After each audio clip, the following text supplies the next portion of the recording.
नागपूरमध्ये नाना पटोले बोलत होते या संदर्भातले अपडेट घेणारच आहोत। मात्र एक मोठी बातमी आहे ती म्हणजे प्रचाराच्या शेवटच्या दिवशी फडणवीस, शिंदे आणि अजितदादा यांच्या सभांचा दिवसभर धडाका आहे। फडणवीसांची बीडमध्ये तर शिंदेंची पैठणमध्ये प्रचार सभा आहे। अजित पवार यांची पुण्यात चाकणमध्ये प्रचार सभा आहे। उद्या नगर परिषदा आणि नगरपंचायतींसाठी मतदान पार पडणार आहे। मात्र आज दिवसभर हे तीनही महत्त्वाचे नेते प्रचाराच्या मैदानात असणार आहे, कारण प्रचार तोफा आज थंडावणार आहे। आज प्रचाराचा शेवटचा दिवस आहे। इतके वर्ष या नगरीमध्ये आम्ही मागे राहिलो, कारण आम्ही कधी कमळ पुढे केलं नाही। आम्ही सगळे मित्रांना सोबत घेऊन अजूनही आमचे मित्र आहेत, शत्रू कोणीच नाही आहे। पण आता ही वेळ आलेली आहे की मोदीजींची जी दृष्टी आहे, त्यांचं जे विजन आहे, हे थेट या बीड मध्ये लागू करता आलं पाहिजे। विकासाचं विजन हे कुठल्याही मध्यस्थामार्फत नाही, तर थेट भाजपच्या नगराध्यक्षामार्फत या बीड मध्ये ते विजन आणि तो निधी या ठिकाणी पोहोचला पाहिजे। या ठिकाणी मराठवाडा हा शिवसेनेचा बालेकिल्ला आहे, पैठण हा शिवसेनेचा गड आहे आणि हा गड राखण्याचं काम इथं खासदार पण आपला आहे, आमदारही आपला आहे, आता नगराध्यक्ष पण आपला झाला पाहिजे। म्हणजे ट्रिपल इंजिन तिकडं धावेल जोरात विकासाकडे। तुमची सगळ्यांची साथ असेल ना, बारामती मी का केली? बारामतीच्या जनतेने मला सातत्याने पाठिंबा दिला। तुम्ही मला पाठिंबा द्या। लाडक्या बहिणींनो, तुम्ही मला सहकार्य करा। माय माऊलींनो, तुम्ही आमच्या भाग्यश्रीला आणि बाकीचे सगळे इथले नगरसेवकाचे उमेदवार आणि या नगरसेविकेच्या उमेदवार यांचं घड्याळाचं चिन्ह, त्याचं बटन दाबायचं, तेवढं काम करा। मी आता कबूल केलेलं काम करायला हा पठ्या अजित पवार तुमच्या करता कुठेही कमी पडणार नाही, हा माझा तुम्हाला शब्द आहे। एक महत्त्वाची बातमी, निवडणुकीत उभे आहात मग समोरासमोर लढा, असं आशिष शेलार यांनी म्हटलेलं आहे। मालवणमधील सभेत आशिष शेलार यांनी राजकीय विरोधकांना आव्हान दिलेलं आहे। निवडणुकीत उभे आहात मग समोरासमोर लढा, असं आव्हानच आशिष शेलार यांनी आता दिलेलं आहे। शिल्पाताईचं म्हणे प्रमाणपत्र कसं आहे ते आम्ही कोर्टात जाऊन सांगणार। अरे निवडणुकीत उभे आहात ना, या ना समोरासमोर लढा। रडीचा डाव कसला टाकताय? कोणाच्या माईचा लाल या प्रमाणपत्रावर प्रश्न उपस्थित करू शकत नाही। काही गोष्टी सार्वजनिक बोलल्या नसत्या तर बऱ्या झाल्या असत्या, असं त्यांना जरी नसेल वाटत तरी मला नक्की वाटतंय। एकनाथ खडसे यांनी आतापर्यंत घराणेशाहीचं राजकारण केलं, असं महाजन म्हणाले। एकनाथ खडसे त्यांच्या लहान नातवाला देखील शाळेत मॉनिटर करतील, असं महाजनांनी म्हटलं। एकनाथ खडसे यांच्या घराणेशाहीवरून गिरीश महाजन यांनी खडसेंवरती टीका केली। बँकेची निवडणूक आली, आमच्या छोट्या ताई रवडीताई त्यांना एका वर्षावर ठेवलं, राजीनामा दिला नाही, 5 वर्ष त्यांना एका ठिकाणी ठेवलं।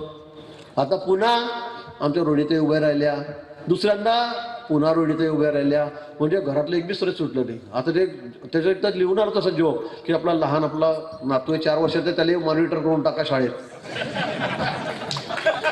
कशाला बोलायला तुम्ही या गोष्टी? मला कशाला सांगायला त्या गोष्टी? तुम्ही तुमच्या घरामध्ये 5-5 लोकांना तुम्ही पद देताय, नवीन आलेल्या। माझी बायको तर 91 पासून आहे, तुम्ही काय सांगता? परिवारवाद याला म्हणतात। मोठी बातमी ती म्हणजे तक्रारी आल्यानंतर आमच्या कार्यकर्त्यांकडेही तपासणी केली गेली।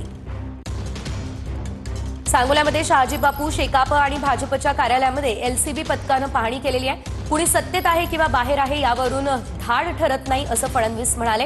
तक्रारी आल्यानंतर आमच्या कार्यकर्त्यांकडेही तपासणी झाली असल्याचं फडणवीसांनी म्हटलं। तर चौकशी होईल एवढं गांभीर्यानं घेण्याची गरज नाही, असं शिंदे म्हणाले।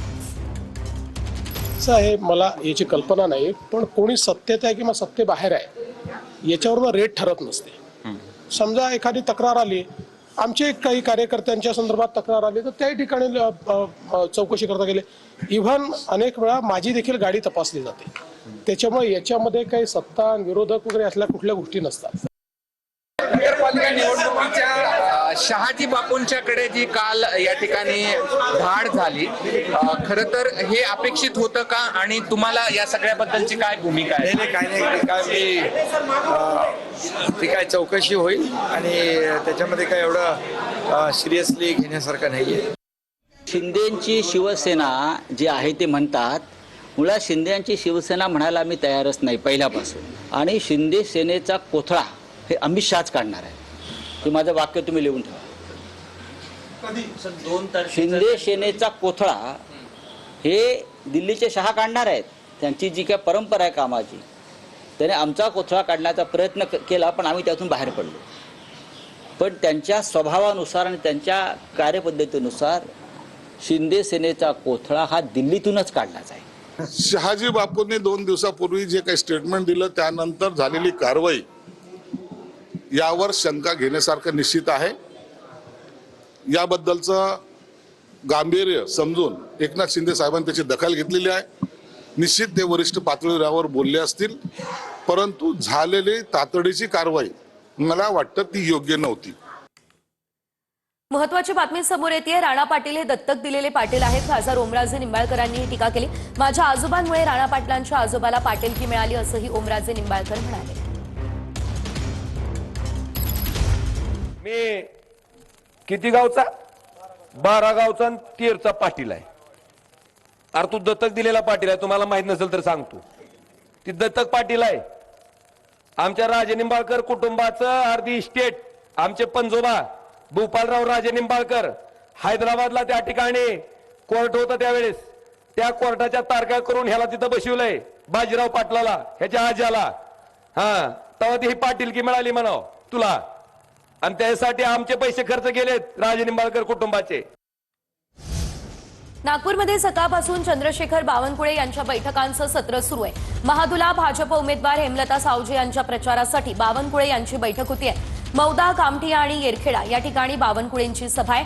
नागपूरमधील 15 नगरपरिषदा आणि 12 नगरपंचायतींचा प्रचार हा आता आज थांबणार आहे. प्रचाराचा आज अखेरचा दिवस आहे.